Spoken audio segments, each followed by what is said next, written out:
আসসালামু আলাইকুম everyone, welcome to my channel. আশা করি সবাই অনেক ভালো আছেন। আমার নতুন আরেকটি ব্লগে আপনাদের সবাইকে ওয়েলকাম জানাচ্ছি। আমি সকালে নাস্তা করে এখন গ্রিন টিটা বানিয়ে নিচ্ছি। গ্রিন টি খাবো। নর্মালি আমি সকালে গ্রিন টিটাই খেয়ে থাকি। মিল্ক টি খুবই কম খাওয়া হয় সকালবেলা।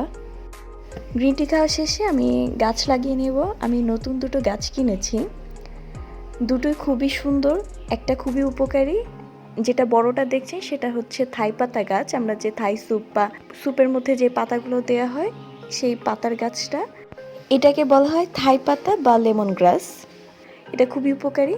এবং সাথে আর একটা নিয়েছি রঙন ফুল গাছ। তো থাই পাতা যে গাছটা সেটা আমি যেখান থেকে কিনেছি সেখান থেকেই লাগিয়ে নিয়ে এসেছি, এবং রঙন ফুল গাছটা আমি নিজেই লাগিয়ে নেব এখন।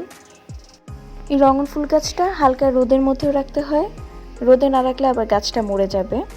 গাছটা একবার ভালোভাবে বড় হতে পারলে অনেক সুন্দর হয় দেখতে। সবাই চেষ্টা করবেন গাছ লাগানোর অভ্যাস করতে। গাছ লাগালে কিন্তু মনটাও ভালো হয়ে যায় এবং দেখতেও সুন্দর লাগে। আজকে আমি আপনাদেরকে খুবই হেলদি একটা স্যুপ করে দেখাবো, মাশরুম স্যুপ। আমি এখানে ওয়েস্টার্ন মাশরুম নিয়েছি।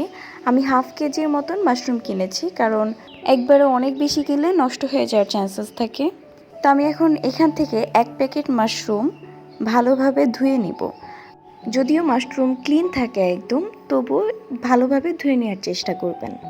মাশরুম এমন একটি সবজি যার মধ্যে ভিটামিন ডি থাকে, ভিটামিন বি থাকে, এবং এটা হার্টের জন্য অনেক উপকারী। ক্যান্সারের রোগ প্রতিরোধ ক্ষমতা বাড়ায়, অনেক নিউরোলজিক্যাল প্রবলেমগুলো প্রিভেন্ট করতে সহায়তা করে এই মাশরুম। ব্রেন ডেভেলপমেন্টে হেল্প করে। তো এই একটা সবজি এত উপকারিতা এর মধ্যে, আমার মতে এটা প্রতিদিনের খাবার তালিকায় থাকাটা উচিত।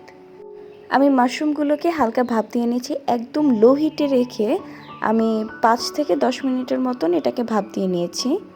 সেদ্ধ করা যাবে না, আমি খালি ভাপ দিয়ে নিয়েছি। এখন এটাকে কেটে নিচ্ছি।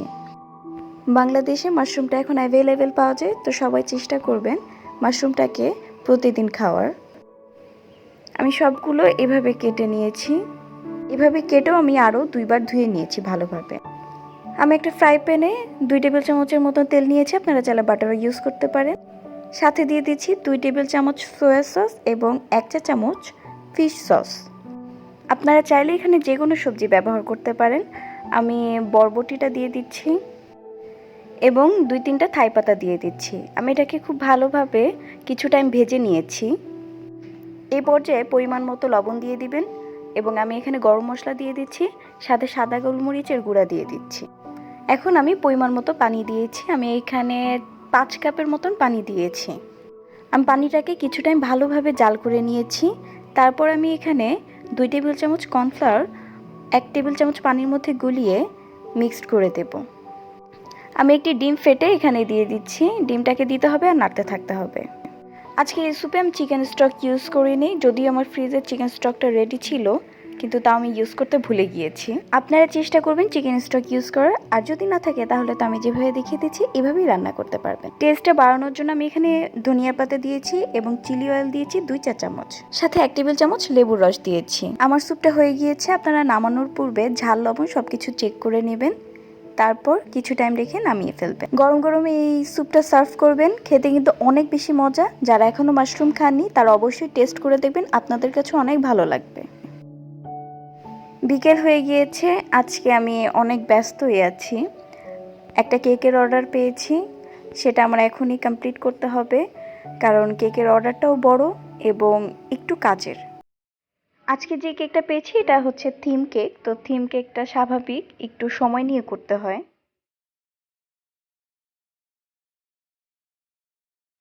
আমার কেকের ব্যাটারটাও হয়ে গিয়েছে। আমি এখন কেকটাকে ওভেনে দিব।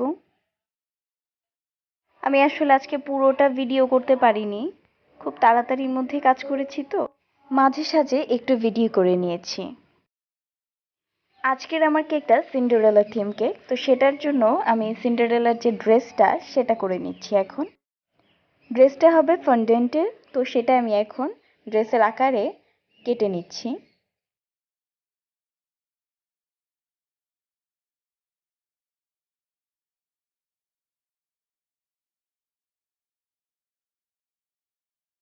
আমার ড্রেসটা করে নেওয়া হয়ে গিয়েছে, এখন আমি এটা কেকের উপর সেট করব। তো এটা খুবই সাবধানে করে নিতে হবে।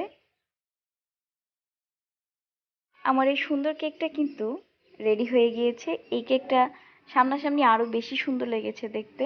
আসলে কাজ যত কঠিনই হোক, করার পরে যদি এটার রেজাল্টটা ভালো পাওয়া যায় তাহলে খুব ভালো লাগে।